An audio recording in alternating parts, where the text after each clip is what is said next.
Fatima Shirazi homemade product इस्तेमाल करने से 1 मंथ में 10 kg तक आप अपना वजन कम कर सकते हैं। Golden heights colony, pillar number 213, Rajendra Nagar, Hyderabad.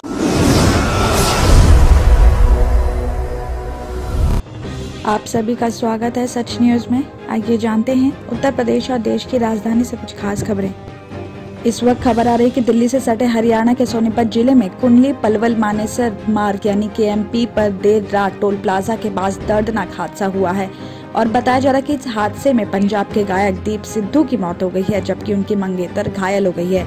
उन्हें हॉस्पिटल में एडमिट करवाया गया है। आपको बता दें कि दीप सिद्धू की गाड़ी हाईवे पर खड़े ट्रक से टकराने में यह हादसा हुआ है। तो दीप सिद्धू अपनी मंगेतर के साथ स्कॉर्पियो में दिल्ली से पंजाब लौट रहे थे। तो इस हादसे की खबर मिलते ही पुलिस मौके पर पहुंची और बॉडी को खरखोदा CHC में रखवा दिया है। तो गायक दीप सिद्धू और उनकी मंगेतर ने दिल्ली में ही वैलेंटाइन डे मनाया था और उनके बाद उनकी मंगेतर रीना रॉय ने इंस्टाग्राम पर भी अपनी तस्वीरें शेयर की थी। उन्होंने स्टोरी पर पोस्ट करते हुए हैप्पी वैलेंटाइन डे भी लिखा था और इस तस्वीर में दोनों साथ दिखाई दे रहे हैं। आपको बता दें कि तस्वीर में दोनों काफी खुश भी नजर आ रहे हैं। तो वहीं रीना और सिद्धू काफी समय से साथ है। रीना रॉय पंजाबी एक्ट्रेस और मॉडल है। तो पंजाबी फिल्म रंग दे पंजाब में दीप और रीना ने साथ में काम किया था। तो रीना ने तस्वीर पर हैप्पी वैलेंटाइन डे लिखा और अपने प्यार का भी इजहार किया था। साथ ही आपको बताते कि संदीप उर्फ दीप सिद्धू कृषि कानून के विरोध में हुए किसान आंदोलन के दौरान भी चर्चा में आए थे। लाल किले पर झंडा फहराने और हिंसा को लेकर भी उन्हें आरोपी बनाया गया था।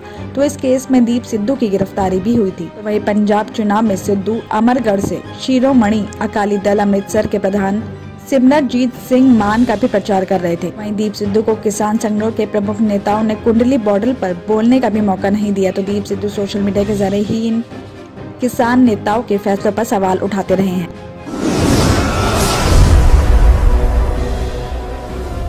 तो वहीं खबर आ रही है कि राष्ट्रीय सुरक्षा सलाहकार यानी NSA अजीत डोभाल की खोटी में गाड़ी लेकर जबरन घुसने की कोशिश करने पर एक शख्स को हिरासत में ले लिया गया है। साथ ही आरोपी से पूछताछ भी की जा रही है। आपको बता दें कि बुधवार यानी आज सुबह लगभग 7:45 बजे एक शख्स ने कार लेकर जबरदस्ती NSA अजीत डोभाल के घर में घुसने की कोशिश की। हालांकि पहले से अलर्ट सुरक्षा बलों ने उसे गेट पर ही रोककर हिरासत में ले लिया। उसे दिल्ली पुलिस के सुपुर्द भी कर दिया गया है।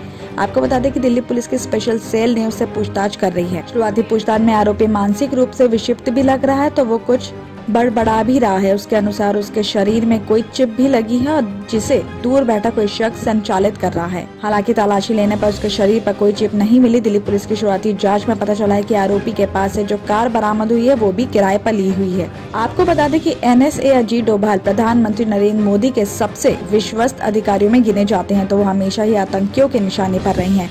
आतंकवाद रोधी अभियानों की रणनीति बनाने की उनकी विशेषता की वजह से उन पर खतरा बना रहता है। प्रधानमंत्री नरेंद्र मोदी ने बुधवार यानी आज संत रविदास जयंती के अवसर पर दिल्ली के करोल बाग के संत रविदास विश्राम धाम में पूजा की है। तो PM मोदी ने इस दौरान मंदिर में चल रहे कीर्तन में महिलाओं के साथ कीर्तन भी किया तो और मंजीरा भी बजाया। आपको बता दें कि बुधवार यानी आज देश भर में संत रविदास की 645वीं जयंती मनाई जा रही है। आपको बता दें कि इससे पहले मंगलवार यानी कल को PM ने रविदास जयंती के अवसर पर अपने पुराने कुछ संस्मरण शेयर करते हुए ट्वीट किया था कि महान संत गुरु रविदास जी की कल जयंती है और उन्होंने जिस तरह से अपना जीवन समाज में जात पात और छुआछूत जैसी कुप्रथाओं को खत्म करने के लिए समर्पित कर दिया, तो वो आज भी हम सबके लिए प्रेरणादायी हैं। साथ ही उन्होंने आगे ये भी लिखा कि इस अवसर पर मुझे संत रविदास जी की पवित्र स्थली को लेकर कुछ बातें याद आ रही हैं। साल 2016 और 2019 में मुझे यहाँ मत्था टेकने और लंगर छकने का सौभाग्य मिला था और एक सांसद होने के नाते मैंने ये तय कर लिया था कि इस तीर्थ स्थल के विकास कार्यों में कोई भी कमी नहीं होने दी जाएगी। साथ ही एक दूसरे ट्वीट में एक वीडियो को शेयर करते हुए उन्होंने ये भी लिखा कि मुझे ये बताते हुए गर्व का अनुभव हो रहा है कि हमने अपनी सरकार के हर कदम और हर योजना में पूज्य श्री गुरु रविदास जी की भावना को समाहित किया है। तो यही नहीं, काशी में उनकी स्मृति के निर्माण कार्य पूरी भव्यता और दिव्यता के साथ आगे बढ़ रहा है। महामारी की 5वीं लहर से बाहर आ रही दिल्ली में कोरोना संक्रमण लगातार कम हो रहा है। बावजूद इसके लोगों में वायरस अभी भी गंभीर रूप से दिखाई दे रहा है।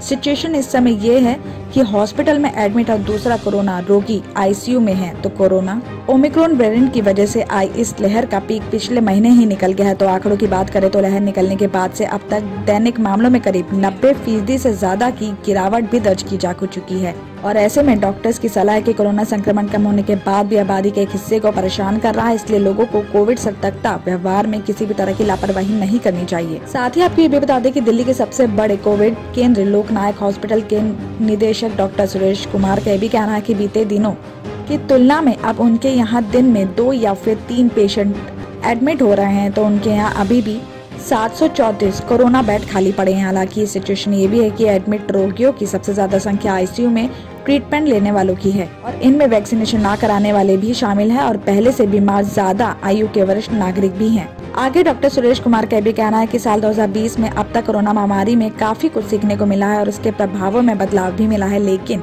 जिन लोगों को 2 साल पहले कोरोना जोखिम भरा था उन्हें अभी भी उतनी सतर्कता बरतने की जरूरत है। दिल्ली और उत्तर प्रदेश की खबरों में आज इतना ही। बाकी देश भर की और तमाम खबरें जानने के लिए देखते रहिए Sach news. German 10 hospital orthopaedic से मुताल्लिक हर मरीज यहाँ शिफायाब। इनाम याफ्ता doctor Mir Jawad Jar Khan, senior orthopaedic surgeon, advance operation theatre, ICU, digital x ray, laboratory, physiotherapy, pharmacy, sharing और प्राइवेट रूम्स, लेडी डॉक्टर्स और डॉक्टर अर्जुमन सुल्ताना गैनाकोलॉजिस्ट की खिदमात हासिल। वाजबी फीस और मुकम्मल सहूलियात से हजारों मुतमईन। एम्बुलेंस से आरास्ता German 10 orthopaedic hospital, pillar number 150, Attapur, Hyderabad.